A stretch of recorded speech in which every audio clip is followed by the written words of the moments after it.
ஓம் நமச்சிவாய. திருச்சிற்றம்பலம். சிவாய நமக, சிவசிவாய நமக. என் அன்பு கண்மணி, நீ நீண்ட நாட்களாக காத்திருந்தாய் உன் கைக்கு வர வேண்டிய பணம் வந்து சேரும் என்று. நீ நினைத்தபடி வாழ்க்கையை பாதுகாப்பாக கொண்டு செல்ல நீ சில திட்டங்களை செயல்படுத்தி இந்த முறை நீ நிச்சயம் வெற்றியும் கண்டிருப்பாய். உன் வாழ்க்கைக்கு தேவையான பணமும் இன்னும் 2 தினங்களில் உன்னை வந்து சேரும். அச்சம் கொள்ளாதே. அச்சம் உனக்குள் இருந்தாலும் நான் உன்னோடு இருப்பதை எண்ணி நீ என் ஆற்றலை அதிகப்படுத்திக் கொள். அதை கடந்து வந்துவிடு. நீ என்னிடம் நீண்ட நாட்களாக கேட்டும் உனக்கு தர தடையாக இருந்த காலங்கள் மாறி நீ கேட்டதை பெரும் காலம் எதிர்மறை எண்ணங்கள் எல்லாம் உனக்குள்ளே வராமல் பார்த்து கொண்டால் நீ கேட்டது எல்லாம் வந்து சேரும். உன் மனம் பக்குவப்பட்டு வந்து கொண்டிருக்கிறது. இந்த பக்குவத்தால் நீ செய்ய வேண்டிய அனைத்தையும் வெற்றிகரமாகவே செய்து முடிக்கப் போகிறாய். இரவு பொழுதில் யாரையும் நான் பார்க்க வர மாட்டேன். ஆனால் உன்னை பார்க்க வந்ததற்கான முழு காரணம் என்னவென்று தெரியுமா? நாளை அதிகாலை நீ செய்ய வேண்டிய முக்கியமான ஒரு பணி இருக்கிறது. நீ எனக்காக செய்ய வேண்டும். அது என்னவென்று அறிந்து கொண்டு அதன்படி நீ செய்துவிடு. நிச்சயம் உன் வாழ்வில் பல நல்ல மாற்றங்கள் வருவதற்கு அது நிச்சயம் உனக்கு துணை இருக்கும். நாளை அதிகாலை எழுந்து என்னை நீ வழிபட வேண்டும். நீ எடுத்துக்கொள்ள முயற்சிகள் எல்லாமே நிச்சயம் உனக்கான பலனை தரப்போகிறது. சோம்பலை எல்லாம் விட்டுவிடு. நாளை அதிகாலை எழுந்து நீ எனக்காக ஒரே ஒரு வழிபாடு செய். என் முன்னால் தீபம் ஏற்றி, அகன்ற தீபம் ஏற்றி, எனக்கு பால் பாயாசம் வைத்து என்னை தீபமேற்றி என்னை வணங்கு. உனக்கான வேண்டுதல்களை நான் உன்னிடம் வந்து சேர்த்து விடுவேன். நீ சிரத்தையாக என்னை வழிபட உன்னை வருத்தி கொண்டு நீ செய்ய வேண்டாம். நீ என் மீது கொண்ட அளவற்ற பக்தியே எனக்கு மிகவும் சந்தோஷத்தை தருகின்றது. அந்த பக்தி மட்டுமே எனக்கு போதும்.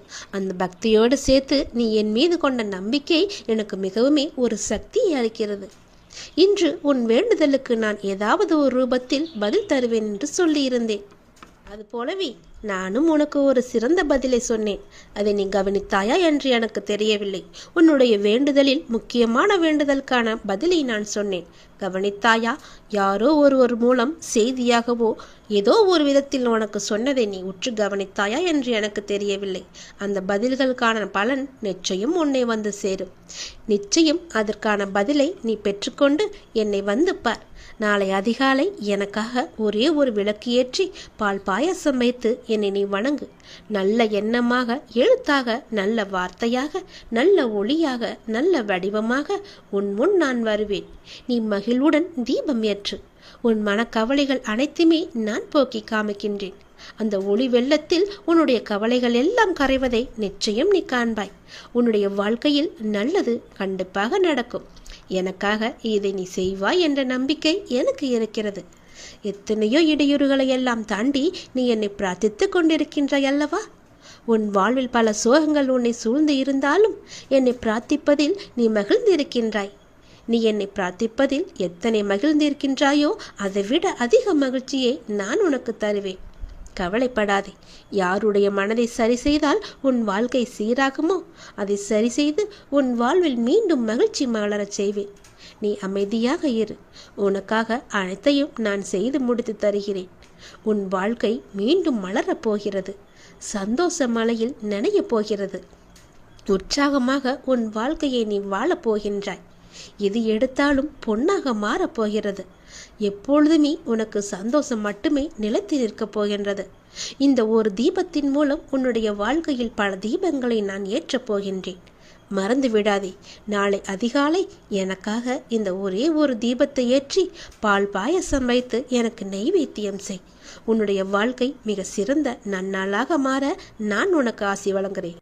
நீ அகண்ட தீபம் ஏற்றியதும் நல்லது நடக்க நான் அதற்கான பிள்ளையார் சுழியை போட்டு விடுகிறேன். நம்பிக்கையோடு செய். நீ எதை கேட்டு என்னிடம் நீ இந்த பிரார்த்தனை செய்கிறாயோ அது வெகு விரைவாகவே உன்னை வந்து சேரும். இது என் மீது சத்தியம். இந்த முருகனின் வாக்கு நிச்சயம் உனக்கு பலிக்கும். ஓம் சரவண பவ. ஓம் முருகா போற்றி. ஓம் சரவண பவ என்ற மந்திரத்தை சொல்லிவா. என்னுடைய லீலைகளை உன் வாழ்வில் நீ காணப்போகின்றாய். இதுவரை நடந்த லீலைகளால் உன் வாழ்வில் எத்தனை எத்தனை மாற்றங்கள் எல்லாம் நிகழ்ந்து வந்தன என்று தெரியுமா உனக்கு? நான் சொல்லவா? அதில் எத்தனை உண்மைகள் இருக்கிறது என்று நீயே எனக்கு சொல். நாளை என்ன நடக்குமோ என்ற பயம் உனக்கு வேண்டாம். நான் உனக்கு துணையாக இருக்கின்றேன். எப்பொழுதும் என் நாமத்தை சொல்லும் உனக்கு எந்த பயமும் இனி இருக்காது. உன்னுடைய நல்ல மனதுக்கு ஒரு நல்ல விஷயம் கண்டிப்பாக நடக்கப் போகின்றது. நீ என் மேல் கொண்ட பக்திக்கும் நம்பிக்கைக்கும் பலனாக உன் வாழ்வில் ஒரு நல்ல விஷயம் நடக்கப் போகின்றது. கடந்த 2 மாதமாக பின்தங்கியிருந்த உன் வாழ்க்கை இப்போது முன்னேற்றம் பெறப்போகின்றது.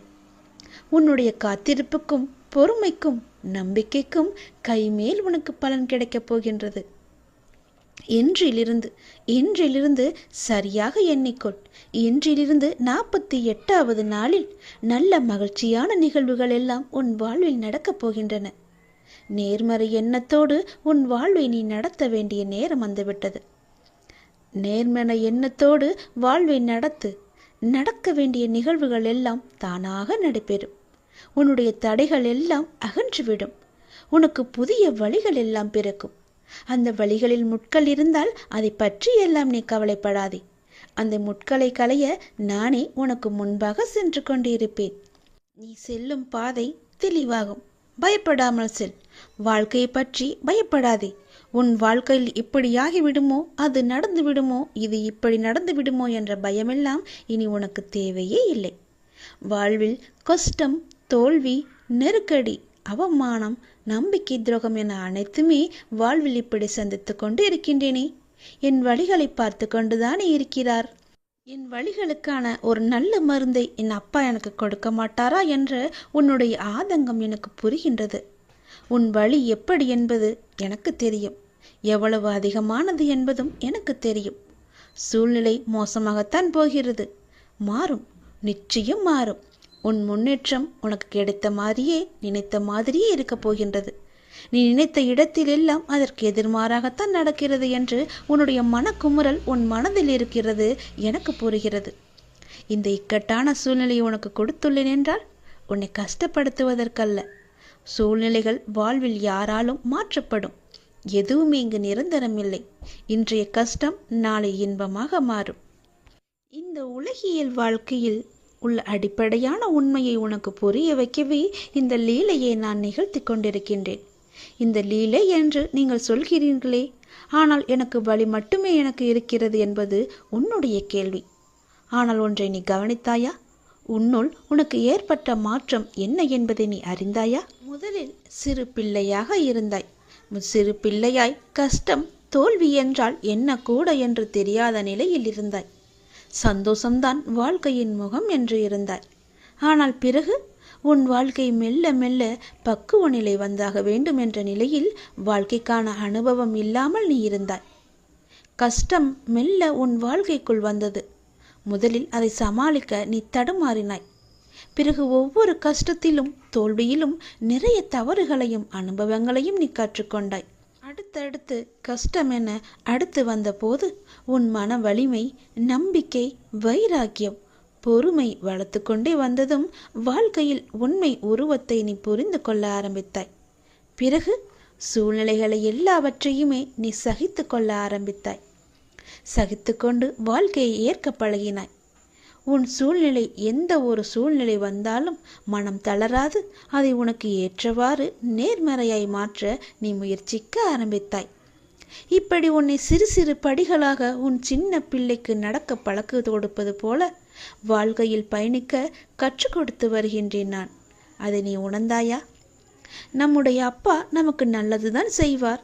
என்ன நடந்தாலும் அவர் நம்முடன் இருப்பார் என மிக பெரிய பொறுப்பை நீ எனக்கு கொடுத்திருக்கின்றாய். அதை நீ மறந்து விட்டாயா? முதல் நாள் என்னை பார்க்க வந்த போதே உன்னுடைய பொறுப்பு எல்லாவற்றையும் தான் நான் உன்னிடமிருந்து வாங்கி கொண்டேனே. அதை நீ மறந்து விட்டாய் என்று நினைக்கின்றேன். அப்படி இருக்கையில் உன்னை எப்படி தனித்து தவிக்க விடுவேன் நான்? உன் கண்ணிற்கு வெகுமதிகள் எப்படி கொடுக்காமல் இருப்பேன் நான்? இந்த இக்கட்டான சூழ்நிலைகள் எல்லாம் நம்மை பக்குவம் அடைவதற்கும் நம்மிடம் உள்ள எதிர்மறையை மாற்றி அமைப்பதற்கும் தான் என்பதை நீ புரிந்து கொண்டாய் அல்லவா? உன் வாழ்வில் இனிமேல் அழகான மலர்களும் வண்ணங்களும் தோன்றப் போகின்றது. உன் பெற்றோர் என்னுடைய பொறுப்பு. அவர்களது பிரச்சனை விரைவாகவே சரி செய்ய அதற்கான வழிகளை நான் அமைத்து கொடுக்கின்றேன். அவர்களின் ஆசீர்வாதங்களுடன் நிம்மதியாக வாழ்வார்கள். நீ என் உயிர் பிள்ளை. நான் உன்னுடைய அப்பா. உலகமே என் பிள்ளையான நீதான் என்று நான் இருக்கின்றேன். உன்னுடன் நான் எப்போதும் இருப்பேன். எல்லா சூழ்நிலைகளிலும் இருப்பேன். உன் முயற்சியில் என்னுடைய பங்கு நிச்சயம் இருக்கும். நல்லது நடக்கும். நீ எது செய்தாலும் இரு மனதாக செய்கின்றாய். இரு மனசா நீ இருக்காத. எப்போதுமே உன்னுடைய மனதை நீ தெளிவாக வை. உன்னுடைய 1000 கேள்விகளுக்கும் ஒரே ஒரு பதிலை தானே நீ எதிர்பார்த்துக்கிட்டு இருக்க. இன்னும் சில நாட்களில் அதற்கான நல்ல அறிகுறிகளை எல்லாம் நான் உனக்கு காமிக்க போகிறேன். நானே சில நேரம் உன் மீது கோபத்தை காட்டலாம். எதனாலன்னு சொல்கிறேன், தெரிஞ்சுக்கோ. யார் எப்படி வேணாலும் நடந்து கொண்டாலும் நீ என்னோட சொற்படி மட்டும்தான் நீ நடந்துக்கிட்டு இருக்க. அது வரைக்கும் உன்னை காக்க வேண்டியது எல்லாமே என்னுடைய பொறுப்பு. உன்னை காக்கும் பொறுப்பில் சில நேரம் நான் உன்னிட்ட சிறிது கடுமையாக நடந்துப்பேன். அப்படி நடந்து கொண்டிருக்கும் நேரத்தில் அது ஒரு தந்தையா உன் தன் பிள்ளைய வழி நடத்ததான்னு நீ தெரிஞ்சுக்கோ. என்ன அப்பா என் மீது இவ்வளோ கோவப்படுவார், இவ்வளோ கஷ்டப்படுத்துகிறாருன்னு கவலைப்படாத. என் மீது கோபமும் படாத. அதே நேரம் நீ தடுமாறும் போது தாங்கி பிடிச்சிக்குவது யாருன்னு பாரு. யாருடைய கையின்னு ஒரு நிமிடம் நிமிந்து பாரு. அது நானாக தான் இருப்பேன். உன்னை காக்கும் பொறுப்பில் நான் தான் இருக்கேன். உன்னை பத்திரமா பாதுகாத்து ஒரு பொறுப்பான பிள்ளையா உன்னை உயர்த்தி வாழ வைக்கத்தான் இது எல்லாம் நடந்துக்கிட்டு இருக்கு. உன்னை உயர்த்தி வாழ வைக்க வேண்டியது நீ முழுமையாக நம்பிக்கிட்டு இருக்க இந்த அப்பாவோட பொறுப்பு. 1000 கேள்விகள் உன் மனசுக்குள்ளே ஓடிக்கிட்டு இருக்குன்னு எனக்கு தெரியும். அப்படி 1000 கேள்விகள் உனக்குள் ஓடிக்கொண்டிருந்தாலும் அவற்றுக்கெல்லாம் ஒரே விடையால் என்னால் பதில் சொல்ல முடியுமான்னு தானே நீ ஒரு பதிலை தேடிக்கிட்டு இருக்க. உன்னால் ஒரே பதில் சொல்ல முடியும்னு நீ வச்சுக்கோயேன். ஒரு முக்கியமான ஒரு பிரச்சனை, அதற்கு நீ விடை கண்டுபிடிச்சிட்டின்னா அந்த 1000 கேள்விகளும் காணாமல் போயிடும். உன்னுடைய அந்த முக்கியமான பிரச்சனைக்கு விடையும் கிடைக்கும். உன் மனதை வருத்தம் அத்தனை கேள்விகளுமே மறைஞ்சு போகும். இன்னைக்கு உனக்கு சில நல்ல நல்ல அறிகுறிகள் எல்லாம் தென்பட போகுது. அது உன் மனசுக்கு மிக மகிழ்ச்சியான தருணமாக இருக்க போகுது. நீ என்ன வேண்டும்னு நினச்சியோ அது படியே நடக்க போகுது. ஒரு நல்ல அறிகுறியை இன்னைக்கு நான் உன் கண் முன்னாடி காமிக்க போகிறேன். அது நிச்சயம் நடக்கும். நீ இழந்தது எதுன்னு உனக்கு தெரியும் இல்லையா? எனக்கும் தெரியும். கவலையப்படாத. இனி இழப்பதற்கு ஒன்றுமே இல்லைன்னு நீ வருந்தும் போது அதை புரிஞ்சுக்கோ. இனி பெறுவதற்கு நிறையா இருக்குதுன்னு. ஏன்னா இதுவரை இழந்ததை இனிதான் நீ பெற போகிற. அதன் ஆரம்பமாகத்தான் என்னுடைய அன்பை நீ இன்னைக்கு போட்டிருக்க. இனி எல்லாமே நிச்சயம் உன்னை தேடி வரப்போகுது. ஏற்கனவே நீ இழந்து விட்டதால் இந்த முறை எப்படி இழுக்கக்கூடாது என்பதை நல்லா புரிஞ்சு அதை பத்திரமா வச்சுக்கொள்ள போகிற. ஏனென்னா இனி உன் வாழ்க்கையில் பெரிதா, மிக பெரிதா நல்ல நல்ல மாற்றங்கள் எல்லாம் வரப்போகுது. ஒரு சிறிய இழப்பின் மூலம் அந்த அனுபவத்தை கொண்டு இதை நீ எப்படி பத்திரமாக பாதுகாத்து வைக்கணும்னு நல்லா தெரிஞ்சு வச்சிருக்க. அது போலவே நீ பாதுகாத்து வச்சுக்கோ. உன் தேவைகளை எல்லாம் நிறைவேற்றும் அளவிற்கு உனக்குள்ள தைரியத்தை மிக அதிகமாகவே நான் அனுப்பிச்சி வச்சிருக்கேன். அதை நீ தான் புரிஞ்சுக்கணும். அது படிதான் நீ நடந்துக்கணும். அனைத்துமே உன்னை வந்தடையும்படி நான் மாற்றி காமிக்கின்றேன். எதை எதுக்கெடுத்தாலும் தெளிவு இல்லாமல் நீ யோசிக்கிறத மட்டும் நிப்பாட்டு. எல்லாத்துக்குமே ஒரு குழப்பத்தோடு நீ இருக்க. இது நடக்குமா, இதை நம்ம செய்யலாமா, இப்படி போகலாமான்னு ஏதோ ஒரு கேள்விக்குறியை போட்டு உன் மனசுக்குள்ளே குழப்பிக்கிட்டே இருப்பதனால தான் எந்த ஒரு காரியமும் உனக்கு கைகூடி வரமாட்டேங்குது. தைரியமாக போ. இது நடக்கும். இது நம்மால் நிச்சயமாக முடியும். இதை என்னால் செஞ்சு காட்ட முடியுன்ற தைரியத்தோடு நீ போய்ப்பார். உனக்கு நிச்சயம் உன் தேவையெல்லாம் நிறைவேறி நீ வெற்றி பெறுவதை நீயே கண்கூடா பார்ப்ப. உனக்குள்ளதான் தைரியமாக நான் இருக்கேன்ல, நிச்சயம் அதை நீயே புரிஞ்சுப்போ. உன் வாழ்க்கை ஒளிமயமாக மாறப்போகுது. சந்தோஷம் நிலச்சி நிற்க போகுது. நான் உனக்கு ஒரு பரீட்சை வைக்கப் போகின்றேன். அந்த பரீட்சையில் நீ தேர்ச்சி பெற்றுதான் ஆக வேண்டும். தேர்ச்சி பெற்றால்தான் நான் கொடுப்பதை உன்னால் முழுமையாக அனுபவிக்க முடியும். இந்த முருகனின் வாக்கு நிச்சயம் உனக்கு பலிக்கும். தேர்ச்சி பெறுவாயா? வாழ்வில் உனக்கு என்ன இல்லை? எல்லாம் இருக்கின்றதே. சந்தோஷம் என்று நினைத்துக்கொள். எல்லாம் சந்தோஷமான சூழலாய் உன்னை வந்து சேரும். நிம்மதியாய் இருக்க வேண்டும். நினைத்தால் எதையும் எந்த சூழ்நிலையும் உன்னை விடவும் நீ உன் உயிராய் தவம் இருக்கும் உன் அப்பாவை விட பெரிது எதுவும் இல்லை. நமக்கு வரும் கஷ்டங்களை நம்மால் தாங்க முடியும் என்ற மென்மையாய் உன்னிடம் சொல்லிக்கொள். உனக்கு பரீட்சை வைக்கிறேன் என்று நீ நினைப்பது சரிதான். எதற்கு அந்த பரீட்சை என்று நீ என்னிடம் கேட்கலாம். உன்னை ஒரு இடத்தில் இன்னொரு இடத்திற்கு உயர்த்த பல விஷயங்களை நீ கற்று தேர்ந்தவை. அதை நீ உன் புதிய நிகழ்வுகள் எப்படி அதை செயல்படுத்தப் போகிறாய் என்பதை நான் கண்கூடாக பார்க்க வேண்டும். அதற்கு நீ தயாராகிவிட்டாயா என்று பார்ப்பதற்காகத்தான் இப்பொழுது உனக்கு அந்த பரீட்சையை வைக்கப் போகிறேன். அதற்காக எவ்வளவு காலம் என்று நீ நினைப்பது சரிதான். ஆனால் முழுமையான முறையில் ஒன்றை தயாரித்தால்தான் அது நல்ல முறையில் இருக்கக்கூடும். அது நீண்ட காலத்திற்கு உன் கூடவே வரும். அது நல்ல முறையில் இருக்க வேண்டுமென்றால் நான் உனக்கு இந்த வைக்கும் பரீட்சையில் நீ தேர்ச்சி பெற்றுதான் ஆக வேண்டும். நான் இப்படி செய்வதற்கு காரணம் உன்னை நீ இன்னும் சிறிது மாற்றிக்கொள்ள வேண்டும் என்பதற்காக. எனக்கு புரிகிறது, நீ உனக்குள்ளே சண்டை அடித்து கொண்டிருக்கின்றாய், எது சரி எது தவறு என்று. தவறு என்றால் அதை மாற்ற நீ உன்னிடத்திலேயே யுத்தம் புரிந்து கொண்டிருக்கின்றாய். இந்த நிலையற்ற சூழலெல்லாம் நிறைவான நிலையுள்ள வாழ்க்கையை உனக்கு கொடுக்கத்தான் நான் இந்த குழப்பமான மனநிலையை உனக்கு கொடுத்து கொண்டிருக்கின்றேன். இந்த குழப்பத்தை கண்டு நீ பயந்து விடாதே. எதிர்காலம் எப்படி இருக்குமோ என்று பயத்தில் நீ இருந்து விடாதே. எல்லாமே மாறப்போகிறது, எல்லாமே மாறப்போகிறது. உன்னுடைய கஷ்டங்கள் எல்லாமே மாறப்போகிறது. உன்னுடைய துன்பமான வாழ்க்கை எல்லாமே மாறப்போகிறது. உன் குழப்பமான மனநிலை எல்லாம் மாறப்போகிறது. விரைவாகவே மாறும். உனக்கான அழகிய வாழ்க்கை உன்னை தேடி வந்து கொண்டிருக்கின்றது. என் கரம் கொண்டு அதை நான் உனக்கு கொடுக்கப் போகிறேன். அதில் எல்லா செல்வ வளங்களும் நிறைந்திருக்கும்படி நான் உனக்கு தரப்போகிறேன். நல்ல பெயரும் நல்ல குணமும் பெற்ற என் குழந்தை மென்மேலும் வளர்ந்து சிறப்புடன் வாழப்போகிறது. நிம்மதியான மகிழ்ச்சியான வாழ்க்கை அங்கு இருக்கப் போகிறது.